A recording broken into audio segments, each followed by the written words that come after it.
Du parfum moderne, à l'origine méconnue.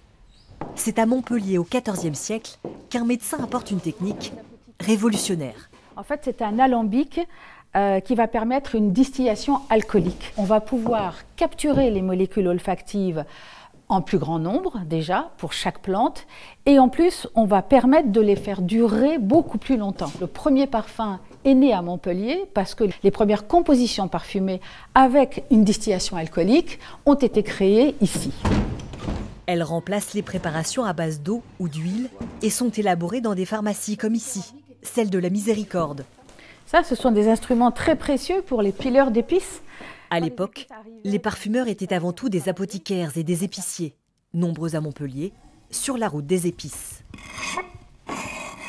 Il fallait piler, transformer toutes les épices qui avaient été achetées. Les autres senteurs nécessitaient que ça soit réduit en poudre et transformé. Dans les rues, plus aucune trace. Mais imaginez-vous que dans ce quartier, des parfumeurs ont élaboré pendant 5 siècles les produits de beauté les plus tendances. Ils étaient à peu près plus d'une centaine à être installés ici. Ils étaient quasiment porte à porte et on voyait ce genre d'officine. C'était un véritable peut-être bric-à-brac où se mêlaient les épices, les plantes. Il y avait des volutes qui devaient parfumer toute cette rue, à la fois les concrétions d'ambre, la cannelle, le thym. Et une senteur incontournable que l'on peut humer au jardin des plantes. C'est les fleurs de romarin qui sont utilisées parce qu'elles ont un parfum vraiment délicat par rapport au reste de la plante qui a un parfum très fort. Ces fleurs sont aussi sucrées. Cette plante était la base du premier parfum créé ici, étonnamment connu pour ses vertus. L'eau de Hongrie a été à la fois utilisée comme un parfum, mais aussi comme un élixir qu'on pouvait boire, dilué bien entendu, qui apportait des propriétés anti-rhumatismales, anti-douleur abdominale, anti-palpitation et même élixir de jouvence.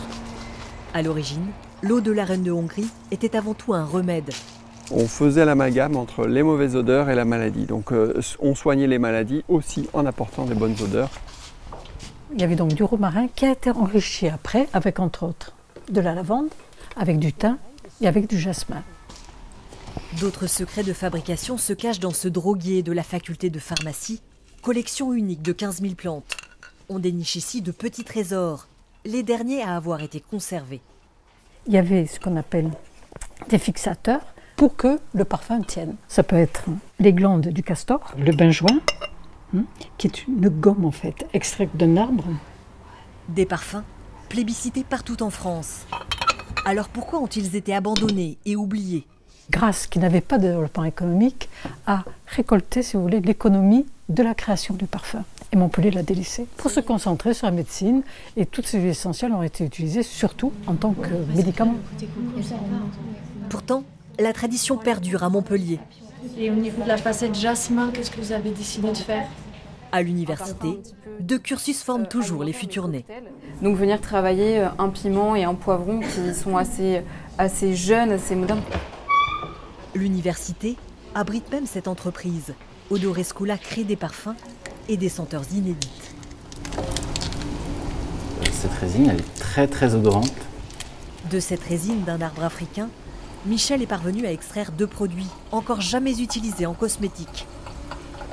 Cette huile essentielle, on souhaite la réutiliser pour nos parfums d'ambiance, ou plus tard, ça peut être des parfums corporels. Et cet ingrédient, il est totalement unique. Nous avons déposé un brevet. On souhaite l'utiliser sous la forme de crème pour soigner tout ce qui est eczéma, inflammation et petits bobos du quotidien.